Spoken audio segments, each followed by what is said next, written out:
We'll take questions. Oh. Okay, we are ready for MSU coach Dan Mullen. If you have questions, please raise your hand and we will get a mic to you. Wow. They've crammed y'all into one room this year right now, right? Big love fest, everybody together. Coach Amos Hollandhead, WIAT Birmingham. With 18 returning players starting, how much experience will be a factor in going through a tough SEC West this year?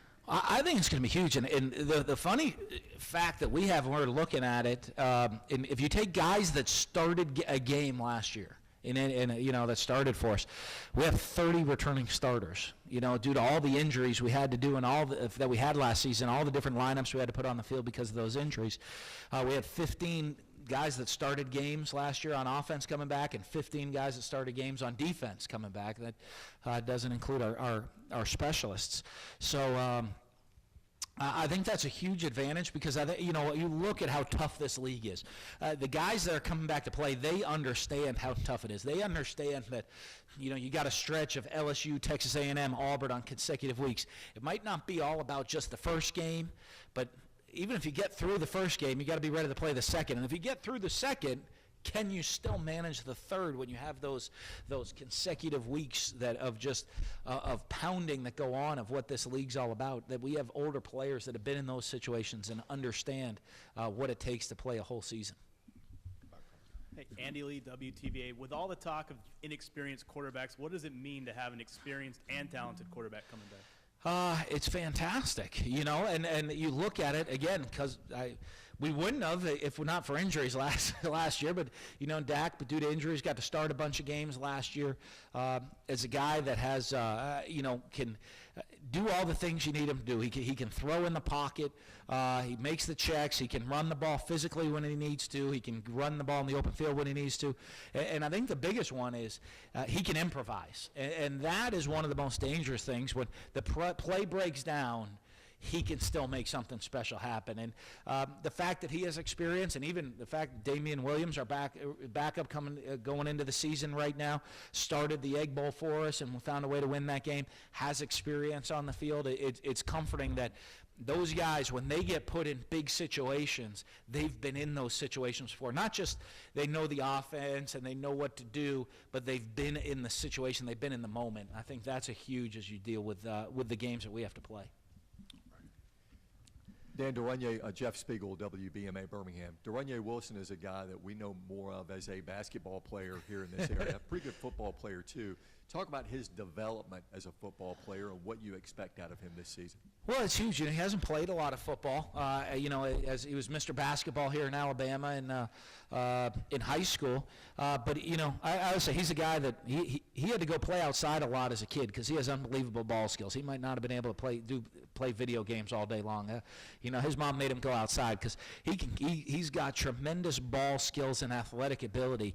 And I think as a football player, he comes in as a guy that really he's a much better designed physically as a football player even than as a basketball player, and I think he's starting to realize and understand that now that you know, as a guy at 6'5", great leaping ability, unbelievable ball skills, that he's a tough matchup out there in the perimeter as a wide receiver, and I think the sky's the limit for him. I mean, he hasn't had many off seasons, you know, I mean, because he's always gone football to basketball and then basketball in high school, all AAU, all summer, all of that stuff, where now he's really getting to learn what it takes to be a football player. Last year, he's another guy with experience, having played as a true freshman. He knows what to expect from training camp. He knows what to expect on game day. He's prepared for games already. He knows that we're going to call his number in big moments of the game. And I think he's a guy now that really is excited about that and excited about becoming not just a great athlete playing receiver, but a great wide receiver as a skill base and mastering the position. Coach Greg Horton, Super Talk Mississippi. Talk about your opener, the in-state opponent in Southern Miss, the stadium expansion, and is it exciting for the players, so many on your roster from Mississippi, to play Southern? I think it is. This game's 24 years in the making, and you're talking about, on a national perspective, I think people look and like, oh, well, boy, Southern, had a rough year, even though they're on a one-game winning streak right now at the end of the year. And but that goes a long way, they went into their off season on a high note too. Within the state of Mississippi, that is a much, much, much bigger game than people on any national stage understand. I was one of the when I got hired 6 years ago, or how long ago now, that was one of the first questions. Are you going to put Southern Miss back on the schedule? Because it is such a big in-state rivalry game, and we have opening game of the season, new stadium, going to be the biggest crowd ever to see a football game in the state of Mississippi on August the 30th. So we're excited about it. I know our players are. I think everybody at Mississippi is excited about how big a game that actually is for people in the state of Mississippi. Hunter Mandel with Bleacher Report. What's one rule you would change with recruiting? One rule I would change in recruiting. Boy, there's probably a bunch of things that you could do. I'm kind of into getting this early signing day going, but doing it in a make sure it's thought out in every way possible. Whenever not just, hey, let's do this, or take a couple different ideas. You take and you say, let's set a date, and then let's make sure that every rule that applies with that date makes sense. And I think that's one thing. Because it was like, let's have an early signing day. Well, let's take this thought of this aspect and this thought of this aspect and combine them. They don't work.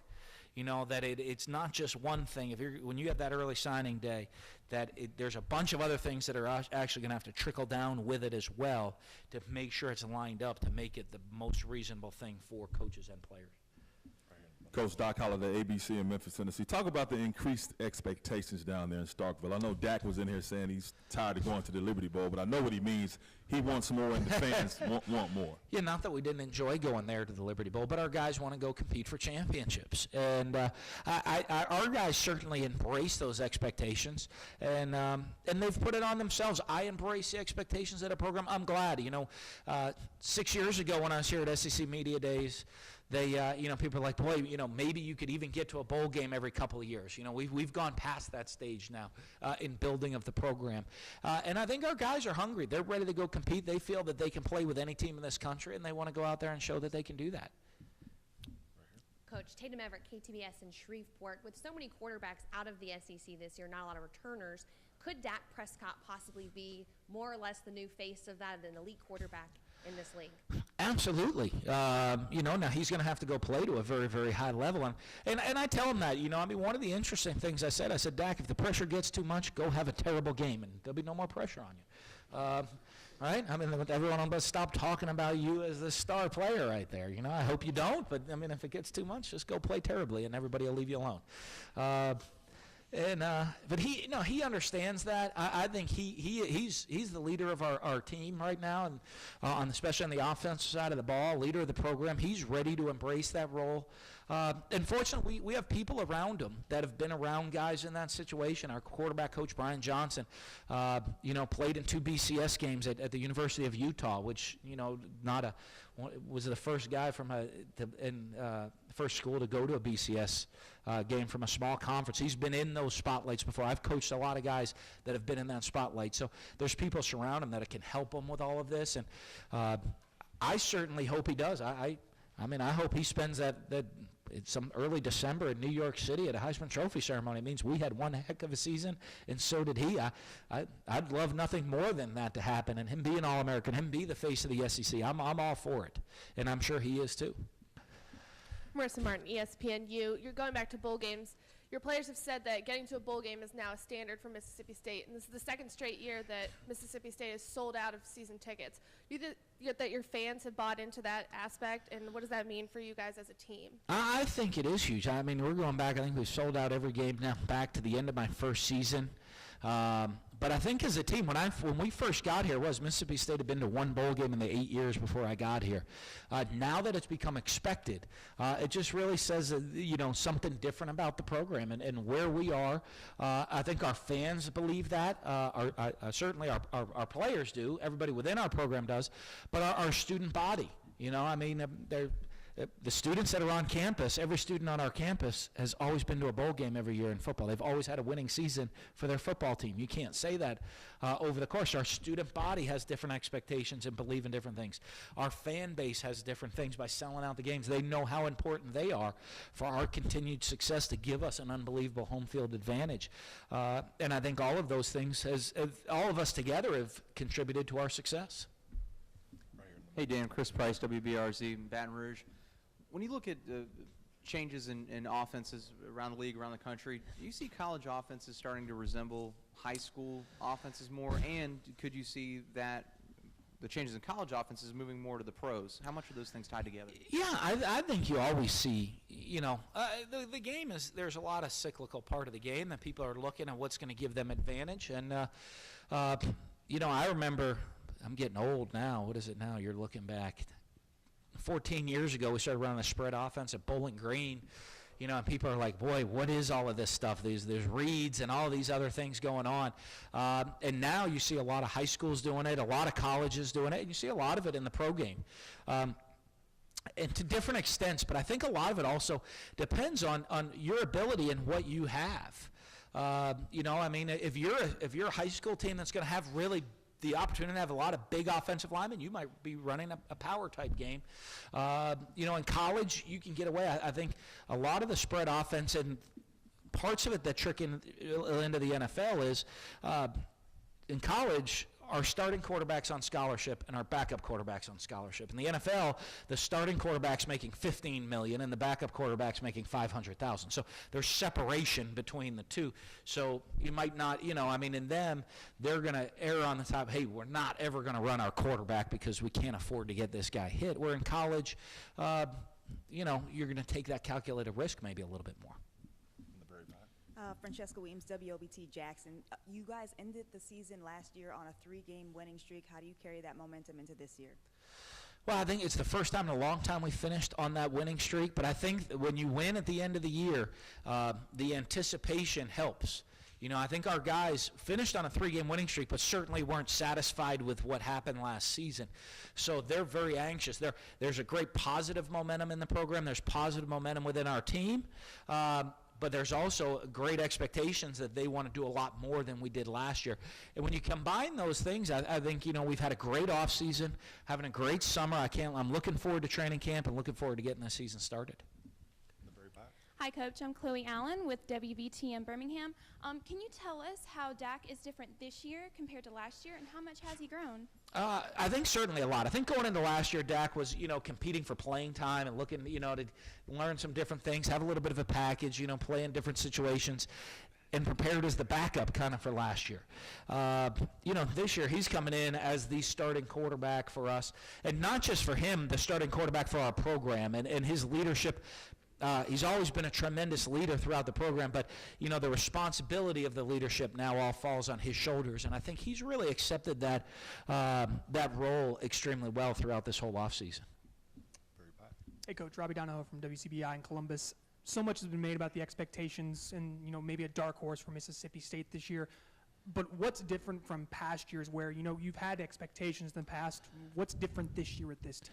Well, I think, the fact that so many guys that played games and played significantly in games last year are back on the roster. And the fact of, I think as guys look back and they look at how we played against an Alabama, look at how we played against an Auburn, and look at how we finished the season and what type of team we were, that we were a much better team at the end of the year than we were at the beginning of the year. With a lot of those guys back, they want to keep that going. They want to be, we want to be a much, much better team game one this year than we were at the last game of last season, and then improve the same way throughout the year. So I think that's something that is different for our team, that our guys are expecting to find a way to, we're expecting to go to Atlanta in December. Coach Mike Irwin, KNWA, Fayetteville, Arkansas. There's been a lot of talk about how you finished the season. Can you talk about the impact of that forced fumble on Alex Collins at the end of the Arkansas game and how that helped you guys? I mean, for us, you look at a situation in the game. We had a guy named Nico Whitley, who was a fifth-year senior for us, really big leader on our team, special player within the program, played all last season on an ACL. But when you have a younger team, I think that's one of the things that really helped turn us, is guys were looking to who was the guy to make the play. Nico Whitley wrapped him up, made the tackle, and just ripped the ball right out of his hands in the process, allowing us really to win the game. I think that was the play that allowed us to win that game. A week later, Nico Whitley caused a fumble in the Egg Bowl for us to win the game in overtime, and then proceeded at 7 a.m. the next morning to have his ACL surgery that he suffered game 1 of the season, that he played the entire season on that. It just shows the courage a young man has in our program, and what a special play that was. What a special player was. He graduated this spring with his master's degree as well, and to leave that mark on the program and to really show the young guys, hey, you know what, you want to become a veteran, you want to become a leader, the team's going to need you to make a play at a critical moment to win a game. And he took it on his shoulders, even despite the injuries and everything he went through, that he was going to be the guy to make that play. And I guess that's your time, huh? Does that happen with everybody else, or is that just me? That's a first. Huh? That's just me. One more question. Somebody's hungry in the back of the room, right? And said, it's time for lunch. Yeah. Coach. Sandy Hooper, USA Today Sports. Dak has been, there's rumblings about him being a Heisman favorite. What are your thoughts on that, and who are some other SEC players that might be Heisman favorites? Boy, there's a lot of guys. When you look at our league, guys have the ability to go win it. Obviously, I mean, Nick Marshall at Auburn is a guy that had a spectacular year at the end of the year last year. Obviously Texas A&M is always going to put a quarterback up there that's going to put, with their offense, put up big numbers. You look at the running backs at Alabama and that Georgia have and are pretty special. So there's always a lot of guys that are going to have that opportunity within the league to have a special year. But I think also with the talent in our league and the talent top to bottom in our league, if a guy really breaks out and has a special year in the SEC, that people look at him and say, but that guy's going to be in the discussion for a Heisman Trophy. Okay, thank you very much. Thank y'all. Yeah, I shut us down. All right, you guys can go get lunch now. You turn the light out on me. You're allowed to go have some lunch. Right, Jerry?